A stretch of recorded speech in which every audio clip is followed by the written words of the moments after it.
La célébration de la messe est le sommet de l'action par laquelle Dieu, dans le Christ, sanctifie le monde et aussi le sommet du culte que les hommes offrent au Père en l'adorant par la médiation du Christ, Fils de Dieu. Toutes les actions sacrées de la vie chrétienne s'y relient, y trouvent leur source et leur but. Puisant ses racines dans la liturgie juive, en particulier les rites de Pâques, au cours desquels un agneau sans défaut était offert pour sauver le peuple, le Christ l'accomplit, lui que saint Jean-Baptiste désigne en disant « Voici l'agneau de Dieu qui enlève le péché du monde ».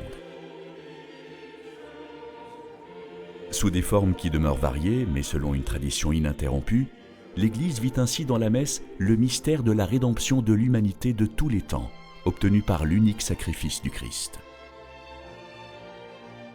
Dans le rite ordinaire de l'Église latine, la messe se déroule suivant 4 parties, d'importance inégale, dont voici d'abord un résumé.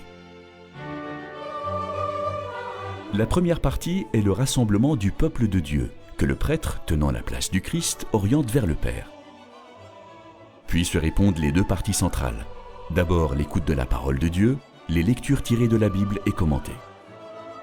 Puis le mémorial de la Cène, ce repas pascal que Jésus-Christ prit avec ses apôtres, au cours duquel il offrit sa vie au monde en offrant le pain et le vin. Enfin, nourris aux 2 tables de la parole et de l'Eucharistie, les fidèles sont envoyés dans le monde pour vivre de cette vie qu'ils ont reçue.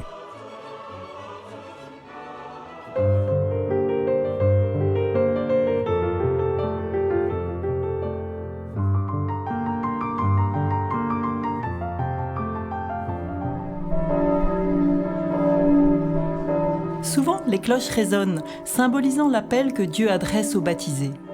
Les fidèles se rassemblent dans l'église, tournés ensemble dans la même direction, celle de l'autel, et associent leur voix dans un grand chant d'entrée.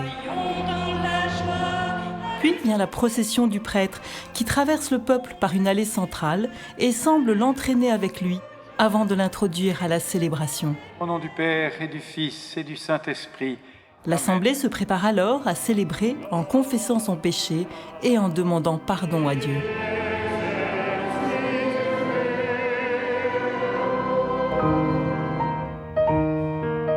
Nous resterons fidèles à la prière et au service de la parole. Le peuple se nourrit d'abord des lectures de la parole de Dieu. L'Écriture sainte est présente abondamment dans toutes les parties de la messe, sous forme de citations ou d'allusions. Elle l'est plus particulièrement par les lectures quotidiennes, les mêmes dans toutes les messes du monde. À l'heure où Jésus passait de ce monde à son Père, à travers ces textes de l'Ancien et du Nouveau Testament qui se répondent, Dieu parle à son peuple et le Christ est présent. Mon Dieu, mon Seigneur et mon Dieu. L'homélie fait comprendre l'actualité de cette présence. Je le verrai de mes yeux.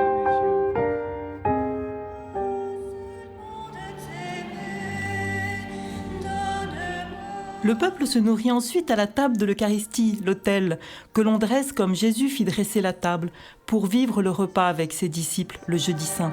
Le Seigneur soit avec vous. Élevons notre cœur.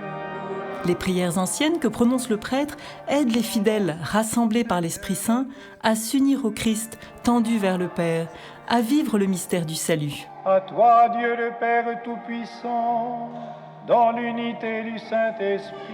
Le Christ se rend réellement présent sous les espèces du pain et du vin.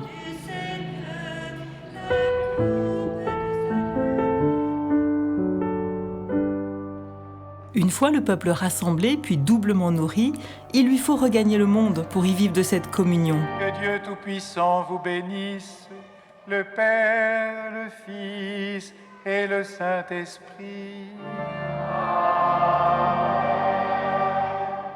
allez dans la paix de Christ.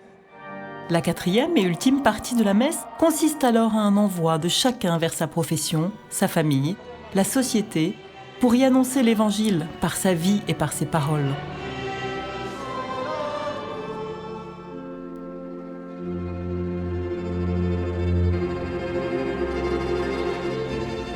L'appel reçu de Dieu, la présence réelle du Christ, le souffle de communion de l'Esprit sont d'une telle richesse pour ceux qui se laissent modeler qu'ils peuvent s'écrier comme les disciples d'Abythène en février de l'an 304 « Nous ne pouvons pas vivre sans le repas du Seigneur ».